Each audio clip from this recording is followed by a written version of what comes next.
All right, I think that's good. I think that's all set. All right, I got my audio. I hear my audio right there. All right. Hey, everybody. Thanks for joining in. It is I, Will Pottorff, here to do another lovely evening of live art stream stuff. And, that's fun. That's a lot of fun, I like to think. Like I'm going to be doing a live demo tonight of, let's see here. I'm inking once again another horror thing. We'll get into that. There's a lot of what I want to talk about today. I'm going to be talking about a lot of my projects that I've been doing with Jared Logan's Stream of Blood. What was it? Everything I'm doing with the Slanted Hallway. All these other projects I got planned. But let's get into it a little bit with I'm here with my co-pilot, my fiance. Tommy Wiseau would say my future wife, Deanna Burke. Say hi, Deanna. Hello. She will be fielding all your questions off YouTube live. She'll be she'll be responding. And we'll also be having a conversation like we usually do, very naturally. We have very natural conversations in this household. Good morning, Deanna. Good morning. It's not morning. It's fun. That's a joke. That's a fun joke that me and Deanna say all the time. Very natural. Very Potato. There we go. Good. Oh, that's really funny, honey. Yeah, she said potato and had no sense for it, why she said that. But hey, folks, we're gonna have a fun evening of inking some horror monsters together. And for this evening, my buddy Shanthan Jetty, my number one pal, recommended I do. That's right. If you could see it right there on the stream, Pumpkinhead. That's right. The horror movie cult classic Pumpkinhead. 1 through 4. This is 1 through, I think technically this is just the first one because it's not Blood Wings. And tonight I'm actually enjoying a little bit of Shipyard's Pumpkinhead, so how appropriate, I didn't even think about that until I just kind of opened one of these. I was like, oh yeah, I'm inking Pumpkinhead tonight. That's fun. All right, let's do a tale of the tape tonight. As usual, I'll be using my Dr. P.H. Martin's Black Star waterproof ink. Very solid stuff. You see, pick that up on the camera right there. Show it for the camera right there. Now I'll be using, let me open that up right here. I'm going to open this up. Going to do a few drops. If you want to do 3 at home, I don't recommend it, but I'm doing 3 drops, okay? A little bit more than 3 drops, we might be in trouble, okay? Take that down, honey. A little more than 3 drops? Write it down, yeah, somewhere. I wrote it down. Okay. I didn't really see you write down anything, but Okay. that's okay. Hey, we have a lot of trust in this household. And today we'll be using that red sable brush that I love. JP says pumpkin. Ah, yes. Hey, JP. Pumpkin indeed. And this is one big old pumpkin head, which is something my mom used to call me as a child because I used to have a fat old head. Yeah, that's true. I did actually. I have a lot of baby fat. All right, folks, let's get into it. Once again, if you're inking, you start from the opposite side of your dominant hand. So you go from right to left if you're left-handed, or left to right if you're right-handed. That's my number one inking tip that every person who uses ink just says to do anyway. So you didn't hear it from me. You probably heard it from someone else. All right. Our brush is live. Our stream is live as well. Let's get to it. What do you say, honey? Let's do it. Let's do it. Here we go. I'm just going to start with the arm. I'm going to do the contour of the arm right here. So we're just going to go up. And I think we're good for tonight. Thanks for joining in, everybody. I hope you have a good evening. No, I'm just joking with y'all. I wish I could hear the laughs, but I can't. I just hear the screams of the Pumpkinhead victims. I did rewatch Pumpkinhead not too long ago. Hun, have you ever seen Pumpkinhead? I actually don't think I have. It's a fairly solid horror. It's not the best horror. It's not like a horror classic. I have to run real quick. I'll be right back. Oh, okay. Or you have to go grab My food. That's right. Deanna has a pizza, a bun in the oven, if you will.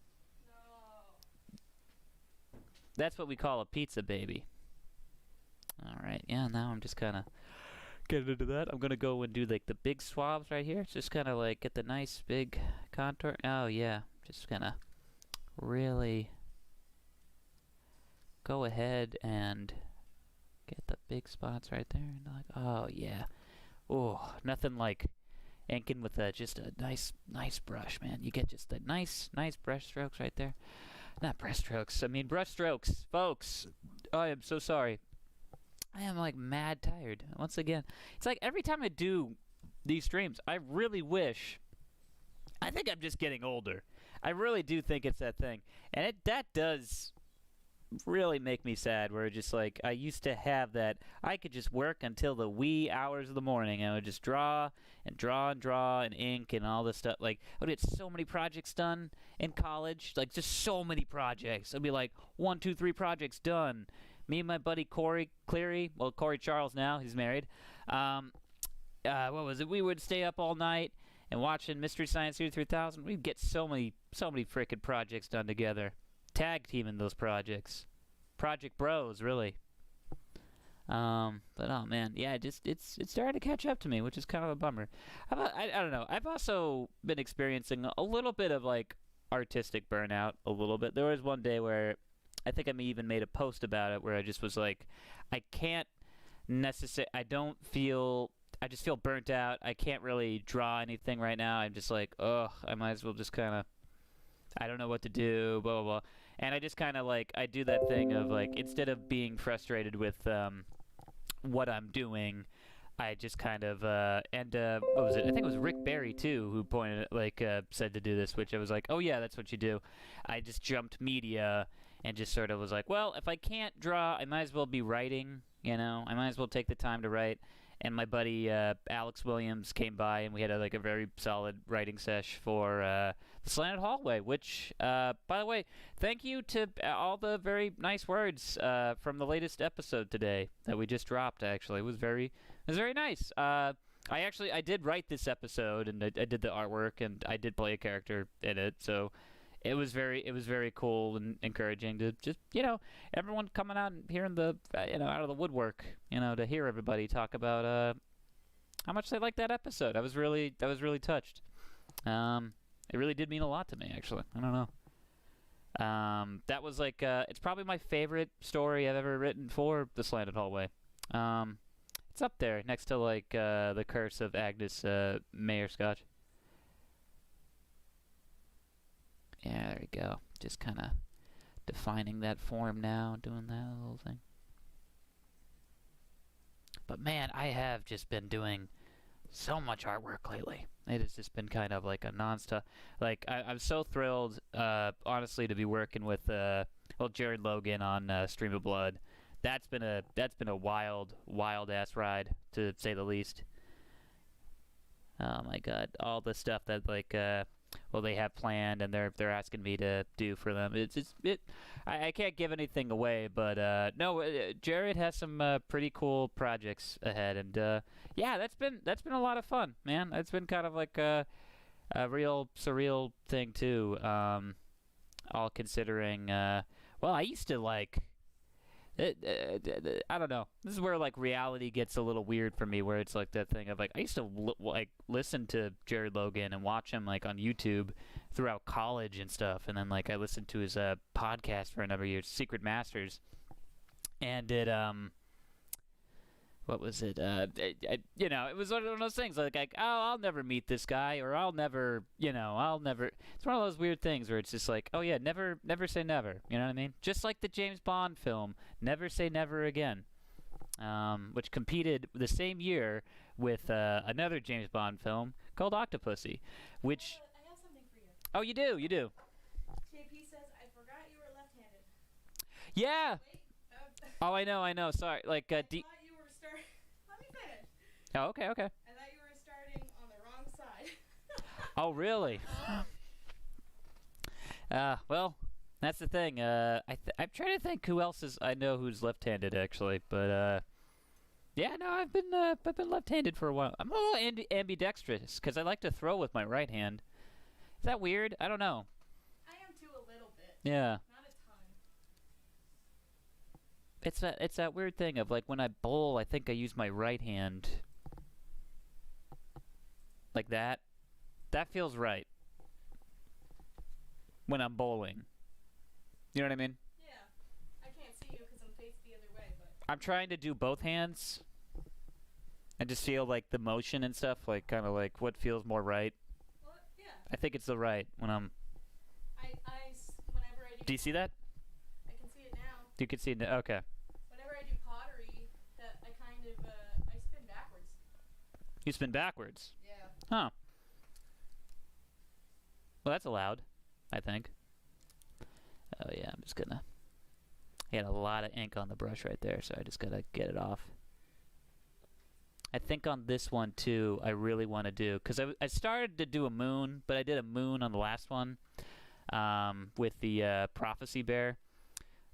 This one I want to show people how to do like a nice kind of like stormy ink wash, you know, kind of like a stormy night ink wash with like lightning, which is one of my favorite effects, especially to do in tone paper, you know, because it really it jumps out. So we'll see if we can get to that tonight. But oh yeah, we were in the middle of talking about Pumpkin. You've never seen Pumpkinhead? Yeah. I've never seen it. Well, the engagement is now off officially, I think. That's right. I'm back on the market. I'm seeking out anyone who enjoyed the movie Pumpkinhead. No, no, it's back on. Right? I don't know. You keep flip flopping. I do. I'm sorry. We'll just sit down and watch Pumpkinhead. How's that sound? Okay. No, Pumpkinhead is a really cool. It was one of the few films directed by special effects guru, master really, Stan Winston. R.I.P. Rest in power, Stan Winston. He created basically every iconic. Well, I wouldn't say every, but like you know, well, he did some of my favorite iconic movie monsters, including the Predator.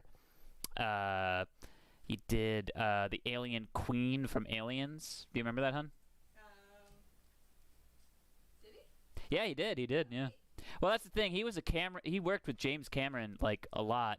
There's a famous story about like how he was put in charge, I think, of like the redesign for the Predator, because the original Predator that they had designed was this like horrible like shrimp-looking creature. Oh my god. Yeah, that just like it lumbered around and it looked like really stupid. And they were like, we have to like just shut down production because no one's gonna believe this monster is gonna. Thank you for handing me my phone. No one's gonna believe in this monster. So Stan Winston had to like redesign it, and he was on an airplane to Tokyo or back from Tokyo with James Cameron, because I think they were touring around the world for Aliens or something like that. And James Cameron was like, you know what? I've never seen a creature with mandibles before, like an alien with mandibles. And Stan Winston was like, oh, all right. And he kind of drew it in and basically created the iconic Predator look. Oh. You know, with the whole like, That's pretty cool. that's it. Yeah, that's a fun fact. But that's Stan Winston, and he only really directed like this one film. But I think there's another one. Don't quote me on that. And it was Pumpkinhead, which it was him, and it was like Tom Woodruff Jr. He's still alive. He's a big creature effects dude who, you know, he's always doing the suit stuff. So he actually did all the suit stuff for Pumpkinhead. He put on the Pumpkinhead suit that they designed for the films. Oh, suit as in like. Okay. Yeah. Like he is a prosthetics, like special effects guy, but he also created the, you know, well, he was also the Pumpkinhead, you know, the little monster dude. Cool. But yeah, it was like one of his only films that he ever directed, and it's pretty good. You know, because a lot of times these special effects, like like direct it. Like the guys who go from like doing the special effects to directing, it's really like middling as far as like quality is concerned, because it's like that thing of like, yeah, you could see the artistic vision, but it's like the directing itself is kind of, it's lacking, because it's like that's just not, they don't know how to manage people. It's like there's all this stuff that's just kind of like, yeah, some of these guys are great artists, but directors, they're okay at best. You know what I mean? Yeah. There's a few examples of that. There's like this film too called like Harbinger Down or something like that. It was directed by like effects dudes. It's okay movie. It's just kind of missing that like like a director's kind of like, oh, okay, you could probably have written this a little better, or this sequence could have been acted better. It just kind of, at that rate, it does kind of. It's like I appreciate them, but it's more of like a. I get, it's like an actor's reel or an effects reel at that point, where it's just like, hey, check out what I can do for your movie, Okay, yeah. I mean, that's harsh to say for a film like that. That film's okay, but that said, it's like, Like, when you have a specialty and you focus on it, you're gonna lack in other areas unless you're at the same time getting better at all of the areas. Yeah, I mean, it's like, yeah, that's that thing of like, you can't.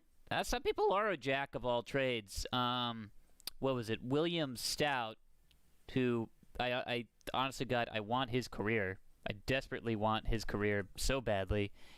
I don't know. I heard him on that podcast, like Monster Party. I've told you this about like a million times, but like he just kind of talked about how he basically did everything I would want to do. He worked with Roger Corman, like he did design work and was a production designer on like Return of the Living Dead. He learned how to scuba dive so he could do these expeditions to like the Antarctic and stuff. He wrote a screenplay for Roger Corman. It's like all this stuff that's just like, and he did like comic book work. He's done it all. He's literally done it all. He's designed logos for like punk bands and like it just is like he has that kind of career that I'm like, man, that's it's like in that moment I was like, oh, okay, cool, that's what I gotta go for, or at least like if I could have like just an inch of like whatever that, it's like, okay, I could be happy, but then again, I'm very happy with where I'm at right now. I'm I am doing that. That's the thing. It's like no complaints here. Honestly, like oh, sorry. Once again, with a lot of these, I really go on these long tangents. So let me get back to Pumpkinhead. Oh my god. I know.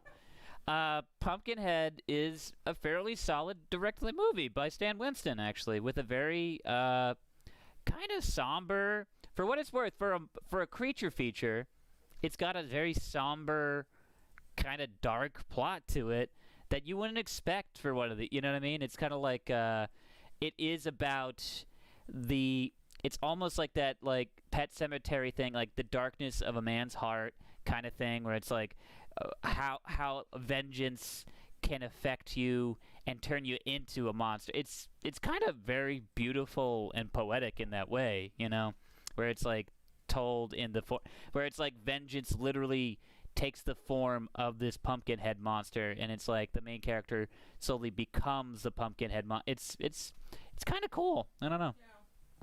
And then there's a sequel called Blood Wings. What? Yeah. Then there's a sequel called Pumpkinhead 2, Blood Wings. Wait, oh. Because now it flies. Strictly Blood Wings, and I was like, that, what? Well, no. Sorry. It's Pumpkinhead 2, Blood Wings. This time he flies. Oh my goodness. Yeah, vengeance can fly. I am the night. I am vengeance. I am Pumpkinhead. That's the name of this stream now. I'm sorry if I weave in and out of paying attention. Oh, it's all good, hun. Honestly, like, what are folks saying? Anything yet, or? Nothing yet. Hmm. There are 3 people, though. Oh, that's awesome. Thanks for joining, folks, to our Pumpkinhead pod stream cast. Oh boy. Yeah, I'm trying to think. Let's see here of movies slash things we watch. I've been a little off as of late, actually, on like watching stuff. But we did double feature, you and I, recently. Me and Deanna, that is. We double featured two very polarizing movies, actually. JP says Vengeance on Red Bull. Vengeance on Red Bull, the Pumpkinhead story. Yeah. We did have a couple Red Bulls before, just because we were crashing hard. Felt like, that weather shift, man. It really, I don't know. It went from kind of like wonderful, dreary, rainy New England weather, the kind of weather I dream about, the weather that sold me on moving up here for college, to muggy. Hun, how do you describe? You're from this part of the world. How would you describe this weather? New England. Yep. Yeah. Just New England summer weather. Like Muggy. foggy, And tuggy. gross. Gross. The inside of a dog's mouth. Well, all right. That's fair enough. Actually, it does at least smell like that for sure. Was that? Occasionally. Occasionally. Today, I swear, outside smelled like a wet dog. I mean, yeah, with all that fog and stuff coming through and like the drizzle. But why a wet dog? I mean, it is Beverly. It is Beverly, folks. I love Beverly. Hey, I'm a Beverly boy. BB. But man, sometimes this place is an enigma. It is like the pure center of weird. And it's kind of like what charmed me. It's got its own Beverly weird. Oh yeah, it's looking pretty good actually. I kind of adjusted the camera a little bit so folks can probably see it. It's a little bit more contrast, a little sharper. So hopefully, hopefully the camera issues will be resolved soon. But anyway, we double featured back to back. Well, I started one and then you came in for the other two. I started with The Long Kiss Goodnight, Oh, yeah. and then we went on to watch Bonnie and Clyde. Mm-hmm. And one of the weirdest Back to back. double features, I think, of all time. I don't know, there might be weirder ones.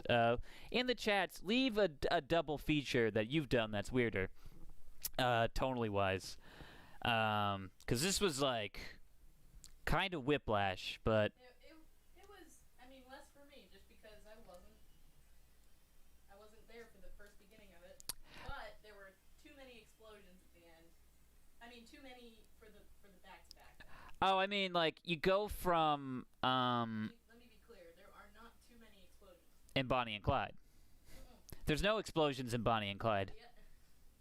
Whatever the first one was. The Long Kiss Goodnight, which, Just kept going. Gina Davis, Samuel L. Jackson, kind of a cool buddy cop kind of setup and stuff, but this was like a spy movie, which, here's the thing though, like, here's what I was kind of shocked by it at first, because I had conflated The Long Kiss Goodnight with like a bunch of those like thriller movies from that tier. Like, you ever hear of like, what was it, Along Comes a Spider, or like Kiss the Girls and stuff, where it's these like these dark crime like thrillers and stuff, like starring it's actually all from like I think a series, so it's like I believe Morgan Freeman and Denzel Washington like play the same character, and then it's like it's got Angelina Jolie in there. That's what I thought I was investing in, like a dark kind of thriller, like, ooh, there's gonna be, what was it? Some intrigue, but it's like it's kind of like psychological, like like, ooh, this is gonna be kind of creepy with like a serial killer kind of vibe to. I'm into that right now, so I'm like, yeah, let's go. And then I didn't pay attention to the opening credits. So then I keep watching, and I'm like, okay, cool, Gina Davis. And then all of a sudden there's a car wreck, and she goes flying out the window after hitting a buck. She lands, and she regains her memory. Apparently she's like got amnesia, and goes over and snaps the head of a buck. So what am I like? What is going on? Like what? Ah? And it took me a minute because then I kind of did like, wait, who? Why is this like, like, just kind of crazily directed? And I had to look it up, and I was like, oh right, Rennie Harlan directed this. That makes sense. Okay. And then like once again, I was kind of like, wait, why is the dialogue so like bizarre and kind of like it's very unique and kind of surreal, but really witty and kind of funny at times. And I looked it up. Oh, Shane Black, like wrote this movie. Okay, and it's just like it is those like funny things. And I was telling Deanna this too when watching it, just being like, yeah, it's kind of funny where it's like if you just know that going in, it kind of really recontextualizes your viewing of the thing. Because like if you just know their work, then it's just like, oh, okay, A to B, this makes sense. Now this makes sense to me. Because before I would have been like, this movie is like nuts. So wait, so does that degrade the quality? Does that make it like elitist in that weird way? I don't know. Like if you know a certain I don't know. Like it's like, that's an interesting question. I gotta say, I don't really have a good. In order to get the movie, you have to know the guy. That seems like I don't know. I mean, I wonder if like I didn't know and I just kind of kept watching, if I would have been like, that movie was nuts, I loved it, you know what I mean? Because I feel like not knowing, it kind of was more of that thing of like, oh sorry, excuse me, air bubble. Knowing, it kind of was like more for like, oh well, this is par for the course because this is the same guy who directed like Cliffhanger, Deep Blue Sea, Nightmare on Elm Street Part 4, The Dream Master. It's like, it's like, oh, okay, like I know this kind of work. You know what I mean? Like I don't know. I think that does give you like it gives you that context and like I know what I'm expecting from this guy. I don't. Yeah, I don't know. Yeah. I don't know. And then same thing with like Shane Black, where Shane Black's work, it's like it is a very distinct. It is interesting to see those two paired, because I do feel like Shane Black, because he would eventually just become like a director on his own. I think he does better with his work, or it's like I don't know, because Richard Donner did a great job with like Lethal Weapon. But I don't know. He's kind of an uneven filmmaker too, though, I gotta say. Rennie Harlan's extremely uneven, but well, no, not really. He's like one of those. He is on that wave of European like I think he and like Paul Verhoeven are both from like Holland, so it is like that they have that like European sensibility of just kind of like, yeah, violence, nudity, it's fun. It's all fun, without that like kind of context or like. Well, I think Paul Verhoeven's a lot smarter than Rennie Harlan in a lot of respects, because I think when he does exploitation, he's doing it for a reason. I think he's a lot smarter than people kind of give him credit for that. But like Rennie Harlan, I've seen him in interviews and stuff, and it's like to compare the two in like interviews, like Rennie Harlan's just very like, everyone wants to, it's like, and I was trying to just convince the actress like, oh, it's okay, you have a beautiful body, take off the clothes, blah blah blah, do it, and it's like, it comes across, at least to me, as gross. You know what I mean? Yeah. And then you have like Paul Verhoeven, who's all like, it's exploitation. You have to have the girls. You have to have the explosions and the blah blah blah. There's like a level of passion, and like it's kind of like, oh, okay. I think this guy gets it a little bit more. I don't know, but I don't know. He's yeah. It's interesting, and I could be wrong on that. Go ahead in the comments and say if I'm wrong or not. I understand. But I will ban you if you do say that. Is anyone saying I'm wrong? No. Really quick? No? Okay.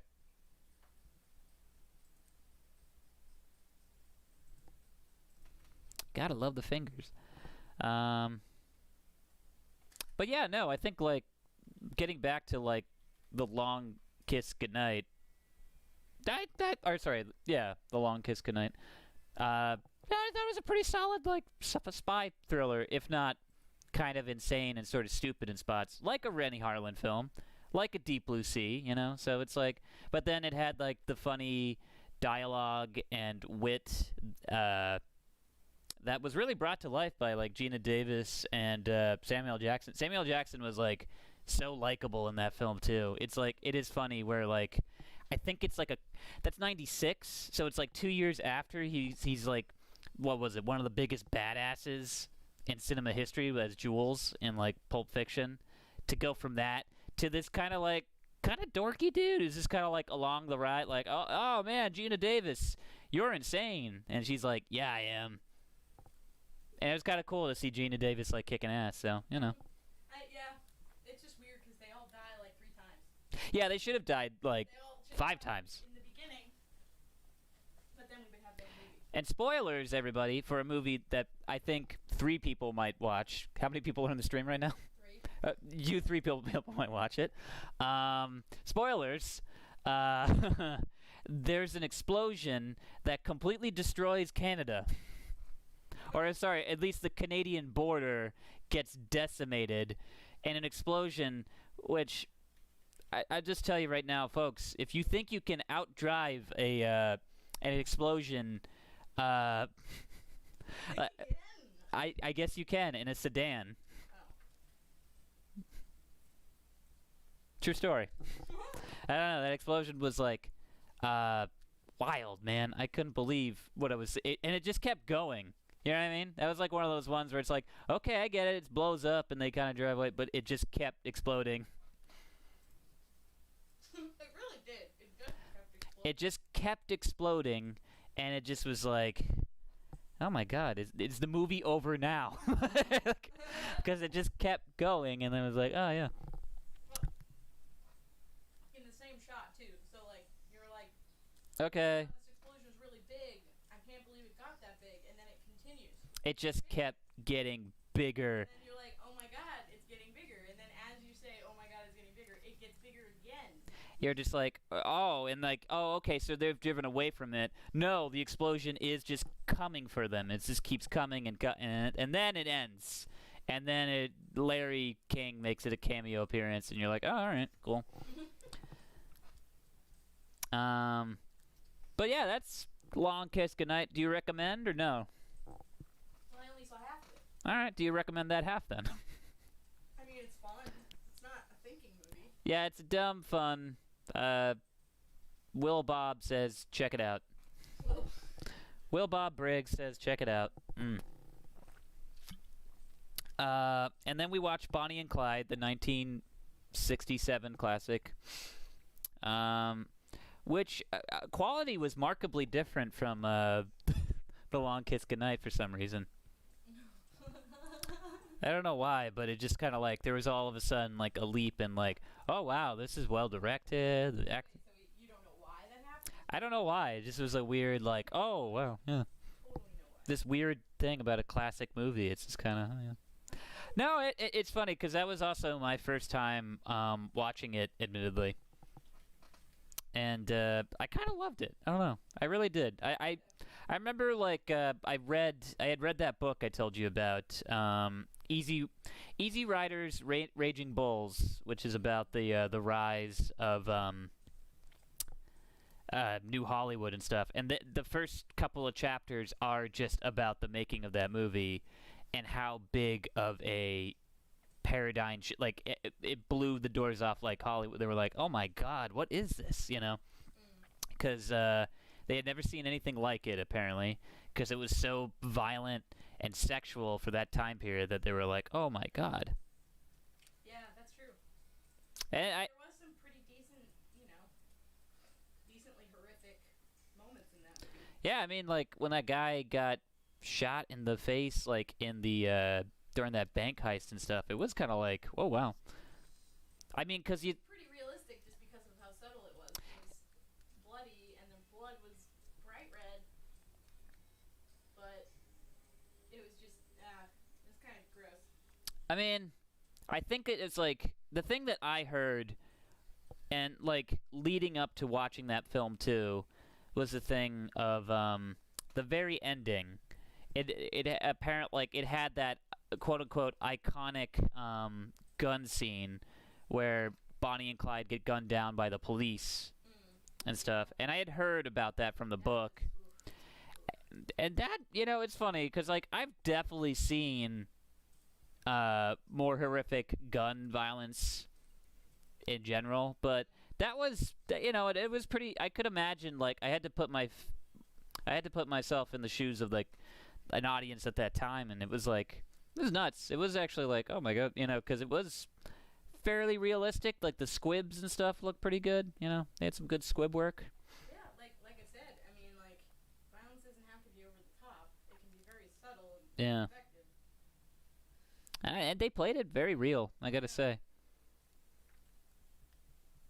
It was just interesting, like with I gotta say, I think my favorite stuff of that though was probably like Faye Dunaway, as Bonnie, because she's a very, I weird to say, and I don't like using this term. I was rather beguiled by her, in a weird way. Like she had a very, her performance and everything. Like there's the opening scene, which is very like strange, where she's like writhing around. Do you remember this? Like she's writhing around in the nude. Wait, what? In Bonnie and Clyde. Yeah. She's writhing around in the nude, like on her bed and stuff, and she's like looking very pensive. She's looking around the room and stuff, and it's this very intense scene where it just was like you got this sense from her character that like she's like she's sexy, she's kind of like all this stuff, but at the same time she seems dissatisfied and kind of like what's the word? Kind of impulsive almost. It's this weird. It was all like, and it was kind of. That you got all that from the scene. Yeah, and it was a wordless scene. That's why it's a great movie too, because it just is like she's not explaining like I'm so sick of this life of being a farmer's girl, blah blah blah. I wanna get out. It's just this one scene, no exposition. She's just like angry, but also like playfully like writhing around on her bed, like pensively waiting for something to happen almost. And then all of a sudden she notices like Clyde Barrow, like played by Warren Beatty, who admittedly is kind of the weak point for that. I think he's kind of boring. I don't know. He was. I don't know. I can't say that for sure. Never mind. Oh, what do you mean? Well, what's your opinion? Hold up. No. I don't. It's not an opinion. I thought I knew something and I don't. Oh, okay. I was gonna say she was like, out of the two, she was the one that people, but I don't actually know that. Oh, like historically, or yeah, no, I think they both. Well, I think people loved both of them. Well, it's tough because it's like they both were murderers. So I don't know. That's a whole. We don't have time to get into the whole history of Bonnie and Clyde. Or do we? I don't know. That said. No, I mean like she definitely was more likable. Like there's stuff from the movie where it's like just her like laughing about like what was it, PW or GW, like the kid and everything, about like parking the car, and it's like, oh, you screwed that up, like. Yeah, she's endearing. Yeah. Yeah, I think, but that's what everybody said about her in history. And like historically, they all unanimously said she was very endearing. Mm. And she was very people loved her. Yeah, the biggest thing that I know, there's a few things like historically that movie got very wrong, including like Clyde Barrow being impotent, which is a major plot point for that movie. In reality, he was not, which is also. They screwed a lot. Yeah, they went to town for sure. And they were all, unfortunately, the gang was just around for it too. So just, that's just what it's sort of those things where it's just like, like, look, I don't like mixing business with pleasure. You know what I mean? It's just like, keep that. Hey, be a gang first, and then you go home and you do that stuff. But I don't know. I guess that's the whole outlaw lifestyle. I guess it's not for me. I'm just saying that right now. I'm not down to drive around in a Model T, knocking over Piggly Wigglies Mm. for a living. I mean, yeah, they were like kind of like petty criminals. They were petty criminals. They weren't like that's. They weren't huge bank robbers like everybody says they were. They were just. I mean, they did rob banks because they could. Well, they didn't even really rob bank. They're very unsuccessful at that. Actually, they would only really get away with like because the big bank robbers like Dillinger and I don't know. Pretty Boy Floyd and all those dudes, they were baked into the mob and stuff. So it was that. JP says, leave your gang at work. This is family time. Yeah, exactly. You know, just kind of like, yeah, you know. In this household, just kind of like, you know, why? Yeah, that's the thing. One of the biggest issues in this country right now, folks, we're working ourselves to death, okay? Don't bring your lady around to, you know, or your partner or whatever, and you know, doing it up in the back of the car. You know, go home and do that, okay? Because we're out here trying to knock over a Piggly Wiggly. All right? I don't need to see that. I'm happy for you two. Why you gotta be bringing your baggage in here, man? It's like, why can't I come in? Well, I don't know. That'd be nice, but I don't need that, okay? I'm very happy. Well, that's the thing. It's like, I don't know. I don't know either, honey. And we'll figure that out once we cross that road and become famous outlaws. What's that? Petty criminals? Petty criminals, yes. What kind of petty crime can we do? There's nothing to be, you know, that we can do right now with COVID. Well, I was going to jokingly say, like, well, we can make illegal stamps, but I think politically right now that's actually not It's not a joking. Yeah, exactly. It's like kind of like, who knew the post office would be something we would vouch for. ever have to worry about? And it's like, welcome to 2020. But folks, that's not why we're here. We're here to do artwork. We're here to have fun. And we're here to talk about Pumpkinhead. Now, what do you think? Who do you think are Pumpkinhead's top 3 boy bands of all time? Ooh, music stopped. Oh, the music stopped. Well, it's okay. Good timing, too, because I'm asking the folks, who do you think Pumpkinhead's crush was in NSYNC? I think it was Joey Fatone, because he had, like, that quiet intensity. Ugh, my speakers again. For real? It's okay, honey. Because, honestly, we're keeping the fire of conversation alive right now. Just talking about Joey Fatone hanging out with a very shy Pumpkinhead who's all like, "Oh, gee, Mr. Fatone, I'd really love to get a signature, but my claw hands just are shaking so badly." And he's like, "No sweat, girl. I got you. Don't worry. I'll let. Hey, did you know there's tone in my name? That's why I'm in NSYNC." He's like, "Oh, I never thought about that, Mr. Fatone." Oh, JP asks, have you come up with a crime name yet? Oh, a crime name or a crime name gang? No, just a crime name. Crime name. Crime name. What's my oh, okay, like a gangster. Okay, I'd be Willie P. McGee. That's it. Like I can't think of a one, you know. Oh, crime name gang? Question mark? Crime name gang. JP says.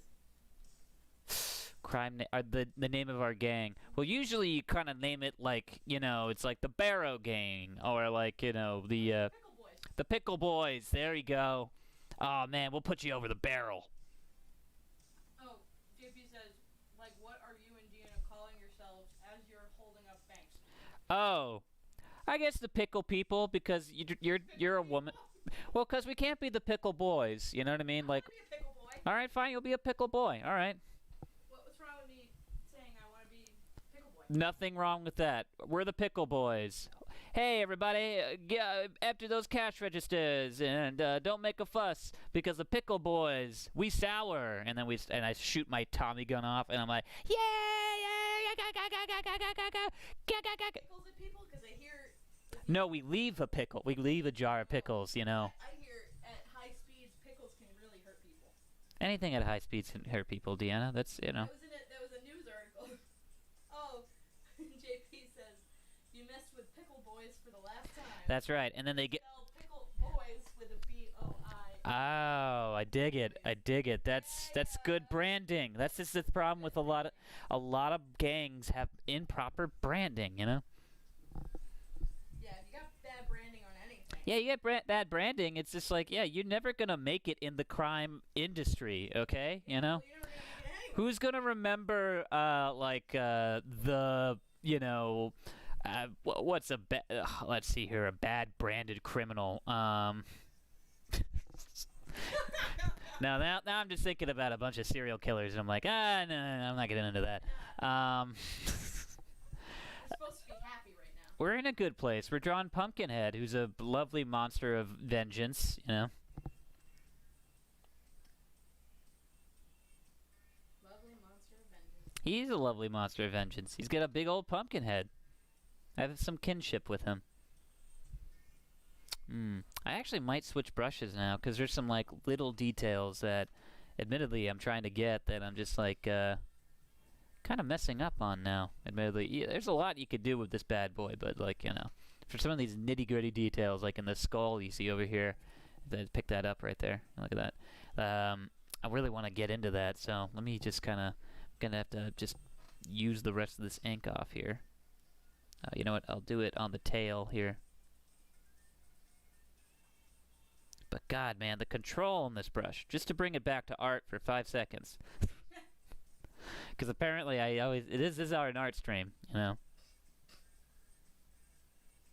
Look at just that, like, man, that pole and everything, that's just so beautiful. It just really, like, you know. Once again, like, I just, you know, sometimes I get so exhausted, but, like, once you get into that, like, flow state and you see, like, you just have that perfect tool sometimes that just, like, brings you back and, like, just love how this thing pulls, man. Seriously, recommend. And it's a U-Trek too. That's the wild thing. I didn't realize, you know, I was like, I always kind of like wrote those brushes off as kind of being crappy. But You got some good stuff before they became blick. yeah, that's fair. I mean, but switching up, going for this, you know, white sable brush here. Not bad. At least good with the little details here. There you go.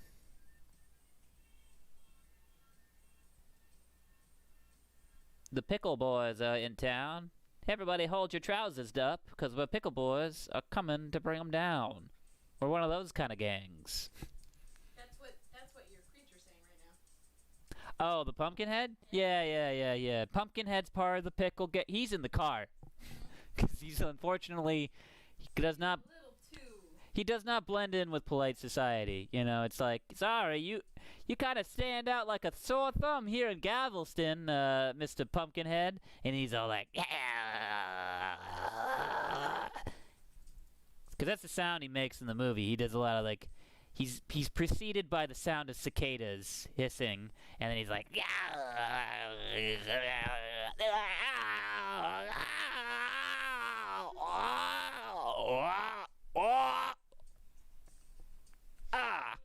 Just like that, you know.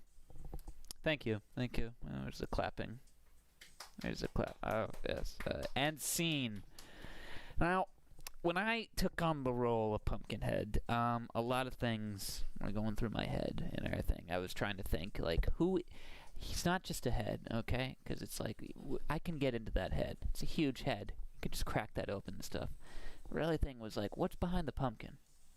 Yeah. You know what I mean? And that's what I kind of brought to the role there. I just kind of, like... JP says, Pumpkinhead sits in the car wearing shades, keeping the engine running, and the vengeance warm. He's warm with vengeance.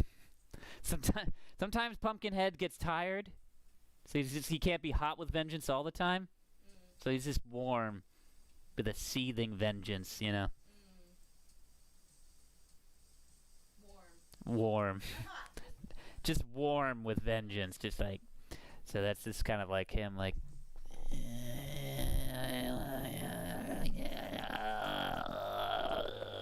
Like that. That's warm with vengeance if you're. And scene, once again. Oh my god. You're doing so good. I'm doing so good.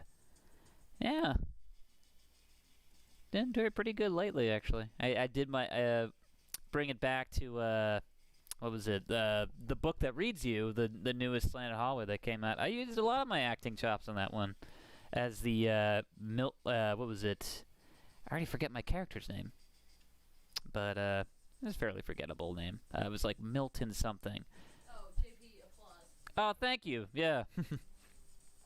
No, I really love that episode. Like, we listened. Well, I listened last night, and then I listened again today with Deanna, and I don't know. All day, I got like a lot of praise on that episode, which was really cool. I was really kind of thrilled. That's the third episode I've written of the Slanted Hallway all by myself, which I like doing. But the best part about the Slanted Hallway is like when we're all together and like writing and stuff. Like we have big writer sessions and stuff where we sit down and we write out the plot. Alex is typing, and like me and Dan are just throwing jokes and just kind of like making up plot points and stuff, and kind of it's a great like collaborative kind of like environment, and I really love doing that aspect of it. But that said, I do also like stretching a little bit and just kind of like, oh yeah, I have, admittedly I do struggle with dyslexia, so it's like I do kind of like to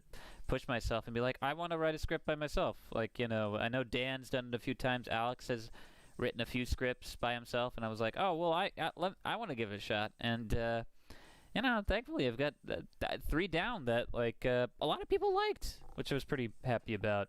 So I got good feedback on that. And I got one we're working on right now that admittedly we're punching up a lot.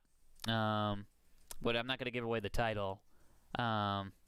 Just as a teaser, it involves a man who might also be a doe, aka a doe man. What's the story behind that? You're gonna have to find out. Coming soon to it. JP says you did good. Oh, thanks, JP. I really appreciate that. They really do. That means a lot. It means a lot. And I'm not running out of steam. I'm running out of team sports. High five. Whoa, these energy levels. They're over 9,000. That's a meme. But no, anyway, no, it was a lot of fun actually. I was very thrilled how that came out. And I liked the artwork that came out on that too. That got kind of it's funny where it's like that was like one of the first things I thought of like before even writing. I was like, "Oh yeah, the book that reads you." Which actually hold up. It's might as well just kind of like show off the original artwork on the stream, which I think people would dig that, right? Yeah, I got it right here. This is the original piece. Yeah, taking a look behind the curtain about how these things are made, And oh yeah, and I have had the book that reads you, the typeface that I hand inked and stuff because I couldn't find a font that I liked on the thing, so I was like, okay, I'll just do my own. JP says that lettering was really nice on that too. Oh, thanks, man. I really appreciate that. Yeah, I don't know. I've been I don't mean to be tooting my own horn. I really don't like doing that, but I do feel really good about my work lately. I've been doing a lot of stuff with Jared Logan's Stream of Blood, which has been a lot of fun. They've got a lot of things planned, and like they really have brought me in and kind of, they're having me do a lot of really. I'm very excited about like the upcoming stuff that they got planned that I'm a part of, which I'm thrilled. I can't really talk about, but I'm really thrilled, to be doing that, and it's really got me going art wise, along with like doing these streams too for everybody. I hope they're entertaining. Like honestly, I think this is like the most consistent amount of people watching I've ever had, which is pretty cool. I've got my co-pilot here, Deanna Burke. Hello. Just kind of, really helping me out, really being supportive, And no, I just, what, I admittedly, like, I haven't had like a lot of burnout. I think I have, just out of the pure amount of work I've been doing. I've been burning out a little bit more, but than often. But that said, I'm very happy right now, I gotta say. Deanna, what's your happiness levels at? I'm all over the place. Mm. Feeling a little stifled at work, maybe. On my day job. Mm. I have a lot of good projects coming up, but less time than I want to do them. Mm. So that's a little frustrating. But I'm feeling good otherwise. Like everything seems to be coming into like its own. And working from home really helps. Mm. I feel much better working from home. I mean, I simply love just having you home all the time. Is that true? Mm-hmm. Yeah. Mm-hmm. Sure. Yeah, I said mm-hmm. I'm very happy about it. Okay. Do I sound unhappy? That's weird. I don't know. I'm very thrilled you're here all the time. Thank you. I'm never alone. It's great. No, in all honesty, it has been no, it has been wonderful. I feel like it is kind of like well, it's made it does, yeah, it's like it's great to have you around in the studio all the time, you know. It's fun to have you here while I'm working and stuff, you know. I feel like we definitely had to adjust after what, you know, after you being gone, you know, like working all day while I'm at home here alone and stuff. There was like kind of like admittedly an adjustment period where it's just like we kind of had to like link in to kind of like, hey, I'm on the phone right now, or it's like, hey, I'm plugged in and trying to ink, you know. Yeah. Yeah. Which Just re-coordinate. yeah, which you know, luckily, I think it all worked out. And then roughly, It feels good. yeah, you know. Admittedly, I'm still kind of in between jobs. Like, I got laid off from my day job beginning of like COVID, so you know, money's been kind of interesting in between all the commission work and stuff. But that said, yeah, we're pretty good. I feel like. I mean, well, now we have a wedding to plan, which is a whole other kettle of fish. What? That's an expression. Kettle of fish? It's a whole other kettle of fish. My grandma used to tell me that. What, you're saying that my grandma's wrong? Maybe. That she's not coming to the wedding now. Or she won't allow us to get married. I don't know. Yeah, looking pretty solid there. I'm probably going to go in and do the wash pretty soon, but there's just some nitty-gritty details I want to get in there. And Willie P's all about the nitty-gritty. You little city. Hey, you're looking pretty over there. Check it out. Let's all do some nitty-gritty details. That's trademark. What? Are you rapping? No. No, I'm not. How dare you? You're rapping. I am not rapping, okay? I have... I've heard you rap before. I don't rap, Deanna. I've never been able to. Well, clearly you can. I can when I'm not thinking. That's my issue. It's like that thing of, I saw online, there's a comedian, you know Brianna Woodworth, or Woodward? Ah, fudge. I think I screwed up her name. Woodward, right? You know Brianna? Yeah. Yeah, like, she does, like, has, like, a online, competition between comics called, like, Death Sentence. Uh-huh. And it's, like, it's a head-to-head, like, comedy contest thing, but in the sense of, like, it's a one-liners. Oh, one-liners. Oh. Yeah, contest. And yeah, and it's like, oh, cool, that's really neat.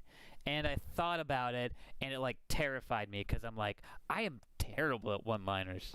You have seen my you know my stand-up. I meander on stage. No, you don't. You just tell stories. Yeah, that's true, but still, a lot of times it's like just kind of very free-flowing stories that aren't. I don't think that's my issue as a comic. I don't think I'm as clear and concise as I should be with some of these stories. And that's the thing. What was it? Yeah, you know, just thinking about trying to put together like one-liners like while sitting on the couch. I fell into like a weird depression. I was like, I'm not good at this. Stop it. You need to stop that. Well, what? Being depressed? No, you're... Hey, don't tell me what I can do with my emotions and what I can't do with my emotions. Thank you very much. Because I can be whatever I want. And you could be whatever you want out there, you know? But the Deanna Burks of the world tell you, don't be depressed. You know what? Get one of these. She's watching the stream. She can see that.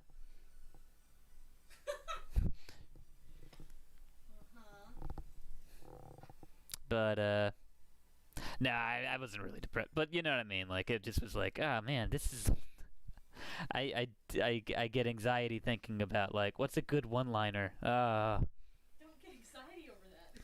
No, I know. But, we were literally, like, I think watching, like, Ben Cronenberg, like, our buddy, comedian Ben Cronenberg. And he says, I'm headed out. Hey, well, thanks for watching, JP. Honestly. Night. You too. Like, have a good night, honestly. Pumpkinhead's looking great. Oh, yeah, he's looking. He's definitely a looker. Thanks, JP. Thank you, JP. They are the best, I will say. Definitely check out JP on Instagram. Oh yeah, might as well do a bunch of plugs already, right? Or when do I do plugs? You save plugs for the end, right? Yeah. We're about 66 minutes, so. Oh wow. Well, let's go for like a full. I don't know. I feel like I could do another 30 minutes of this. If you want to. Yeah, I mean, like normally I try to keep these things to an hour, which that makes the most sense, right? You know. I don't know. I would love to hear from folks and see what they think about, like, you know.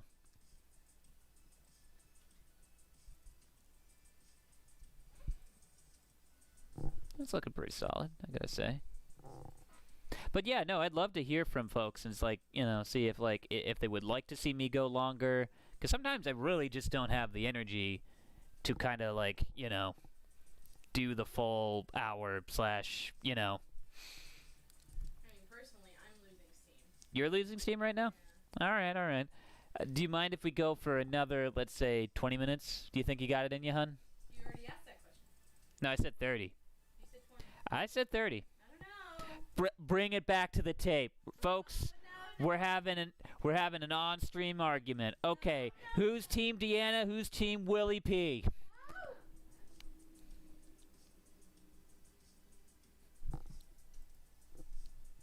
I'm hoping there's a lot of Team Willie P's out there. I don't know.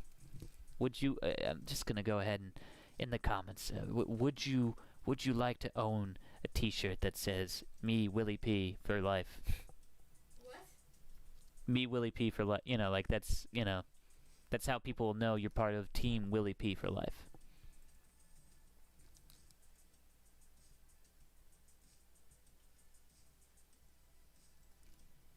Oh yeah, I'm just gonna go in here. Look at that. Oh, look at that. We're just gonna get these nice little skin folds in there, folks. Great thing about the Pumpkinhead monster. He's got a lot of skin folds. It's kind of wonderful.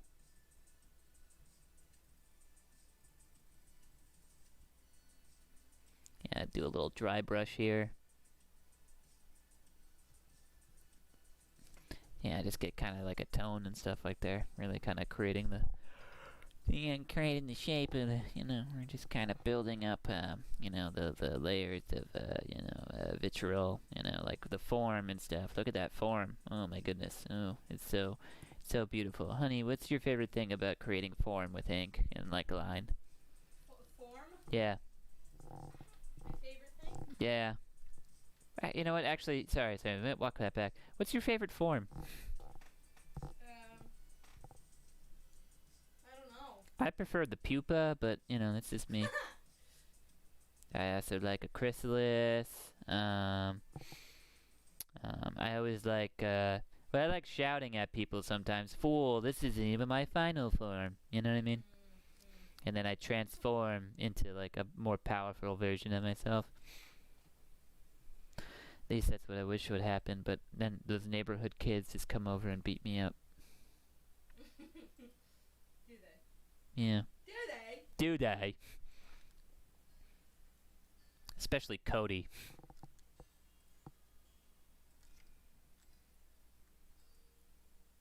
He's a 10-year-old that walks around Beverly and he makes fun of me. Cody does sound like a 10-year-old. Yeah, exactly. And he's like the worst. Because he picks on like full-grown 29-year-old adult men. Yeah. That's me. They're picking on me, Deanna. Oh, really? Oh, really? Yeah, it's true. Wow. You should defend your soon-to-be husband from all these children that just show up and beat up. Children? Yeah, I think you can handle it. I'm afraid to. They scare me. What if they have knives? They're children. They might. I had a knife as a child. Yeah, you do. That's what kids do. They have knives. And they're just looking for that one adult that they could push over. It's silly because I didn't know how to use it. So if God forbid someone who knew how to use a knife as an adult got it from me. I also just want to make this clear, too. I've been mugged. You know, like, I have actually, like, legitimately been mugged, like, in the Bronx and stuff, you know, where my dad lives and all that. Children still terrify me more than just, like, adults. You know what I mean? Like, legitimately. And see like a group of children. You've seen them going down in, like, around Beverly and everything.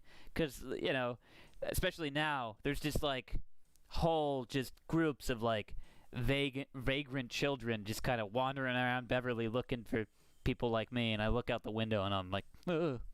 Vagrant children are the scariest children. They really are.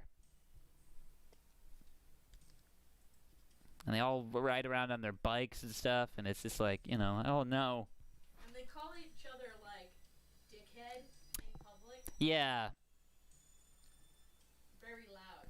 It's just like one group of like just boys that come around, and I'm just like, no. No! That's how I feel every time I encounter teenage girls, too. Oh, well, They yeah. cower in fear. That's looking pretty good, I gotta say. I must be looking on the stream right there. Yeah, it's looking pretty solid right now, you know? I think I'm probably going to go in with the ink wash now and just kind of, I'm going to hit the figure, and then I'm going to see if I can, like, in the remaining time, start on the ink wash background, you know?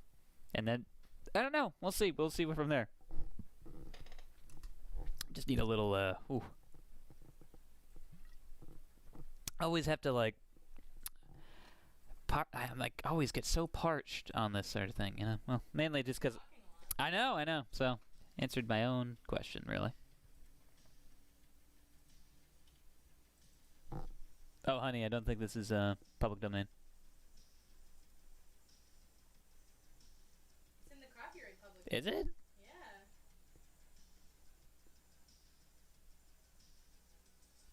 Really? This is public domain? Oh, I own this song, though. I'd click off it, though. I don't know. Really? Yeah.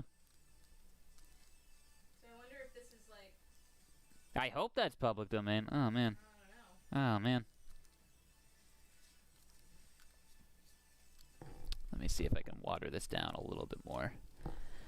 It's a little too dark for what I need it for. Let's see. Oh, let me go in here and just kind of, yeah, take that up.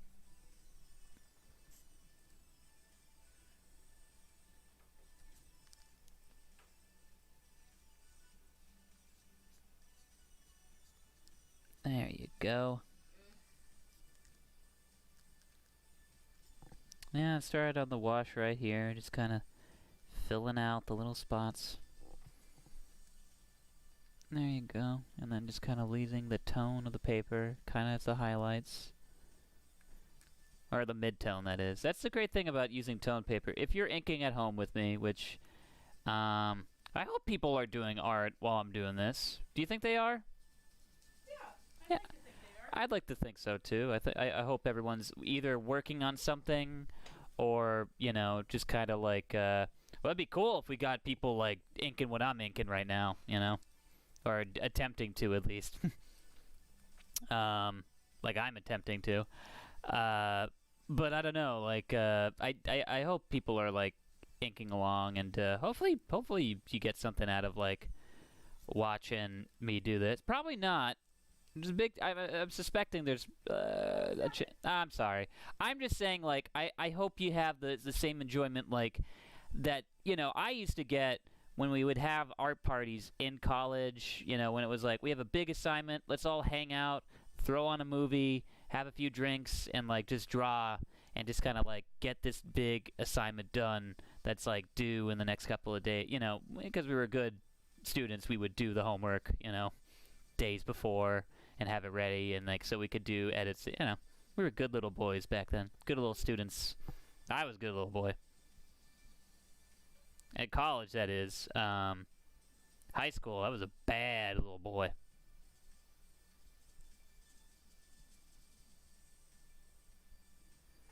Not bad, not bad. Yeah, let's see here. There you go.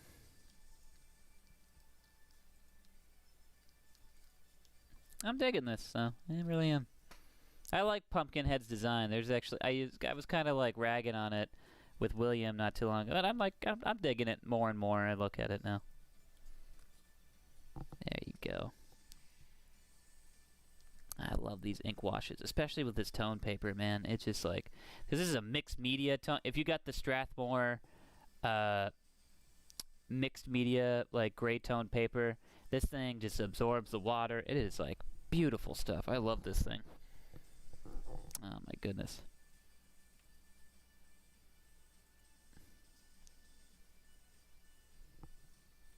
Not bad, not bad. All right. Just gotta make sure that this hand kind of stays popped out. I don't want it like kind of being lost in all this. Gonna go in here, giving like form to the arm right here. Oh yeah. I dig it, I dig it.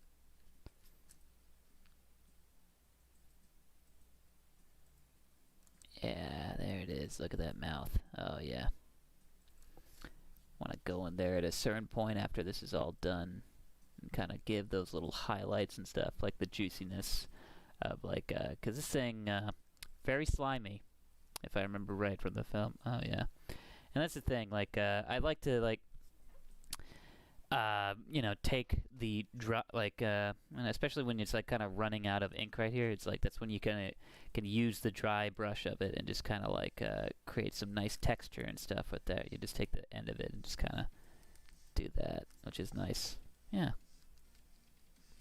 Yeah, put that in certain spots actually.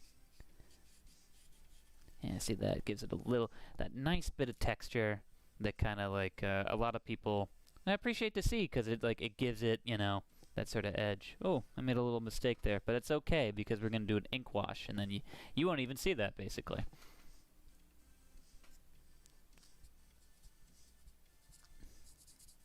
And just as a rule of thumb on this piece, too, I kind of figured, like, I figured a lightning strike would probably go through here and kind of be lighting them up from here. Yeah. Sounds like a good idea. Thanks, hon.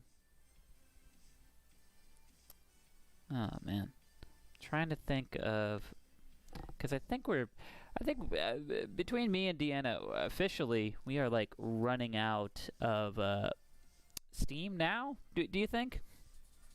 Yeah, I'm feeling it. I'm definitely feeling it right now for sure. But that said, like before we kind of like click out or whatever, I think I want to talk about like the last thing that we watched. We watched King Kong, at least like chunks of it, like the original. Do you remember that, or? Sorry, what? Oh, okay. So you're definitely starting to fade. But no, I did rewatch me and Deanna did rewatch a little bit of the original King Kong, which your brother had never seen before either, and he was kind of like, "Oh, this is King Kong? I didn't know there were so many dinosaurs." And it's like, yeah, that's the best part of that movie. I feel like it's like King Kong's he's cool, he's a giant ape and stuff, but Skull Island, just has all the cool ass like dinosaurs and like weird monsters and stuff, like that inhabits the island. They're all stop motion and stuff. It's great. So that was a fun throwback. Definitely check it out if you've never seen the 1933 original. The Peter Jackson one is okay. The effects are not as endearing as the original, because there's just something about stop motion that really, you get that night, you see the hand of the artist. You know what I mean? I think that's why a lot of Ray Harryhausen stuff really holds up too. It's because you get to see the hand of the artist. You know it's not real, but you just appreciate, like, there's a guy who spent the time working on this puppet. I appreciate that.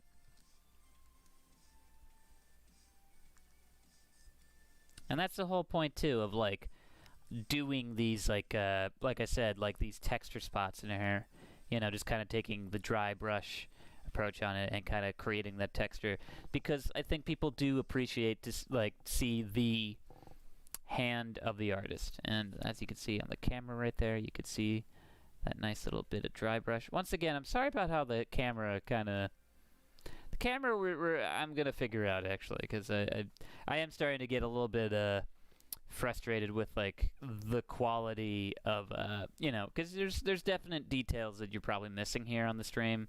I'll actually use the other camera, see if that looks marginally better, but as you can see, the details and stuff like that, you know. But I don't know. Hey, it is what it is. Honestly, once again, I'm not sure if people are actually here for me inking and stuff, because, you know, whatever with that. I think this is more for the hangout, I think. And, yeah, you know what? I think that's a good enough spot to close it up on, because I think both me and Deanna are probably officially out of gas for the moment. Deanna's dead. Oh, my God. Oh, she's still alive. Or is that the gasps of someone dying before? Oh, boy. Well, I'm probably going to keep going at this in silent, without a camera, where I have to entertain people. And I'm going to probably do the ink wipe. One of these days, I'm going to actually... Once I get a better camera set up, better audio, better everything, I'll be able to kind of do like a full beginning to end. You see how one of these things goes down. But for now, this is pretty solid. You know, like I think we got a lot of good work done today. Might as well do all the plugs. Like I said, I'm doing a lot of artwork for Jared Logan's Stream of Blood. Check them out on Twitch. You know, they just posted their new schedule. Let's see here. What else to plug? Check out The Slanted Hallway. Also on Instagram at The Slanted Hallway. We're on Twitter. We're on, let's see here. Well, we're on every podcast app you got out there. Well, mainly Spotify, Apple Podcast, and Podbean. Check us out there. Check me out at Will Pottorff on Instagram, at Will Pottorff on Twitter at Will Pottorff Art. Check out Deanna Burke Art, you know, on Instagram at Deanna Burke Art. Check out our buddy JP. They have a lot of great work. They are JP Bergamo, at JP Bergamo, I think, right? I think so. Yeah. Check out our buddy Shanthan Jetty, as always, at Shanthan Jetty on Instagram. Who else should I plug? Last plugs and stuff. Deanna is so tired. We're plugging NyQuil. You can check out NyQuil on Instagram. Definitely plugging Red Bull because Red Bull does give you wings. We're not associated. Fair enough. Folks, thanks for tuning in. Hey, we'll be back next week, same time, same place. You've been fantastic. And, hey, keep drawing, keep inking. We're going to be back next week inking a whole new monster. So, keep in touch, and hey, love each other, and I love you. Good night, everybody.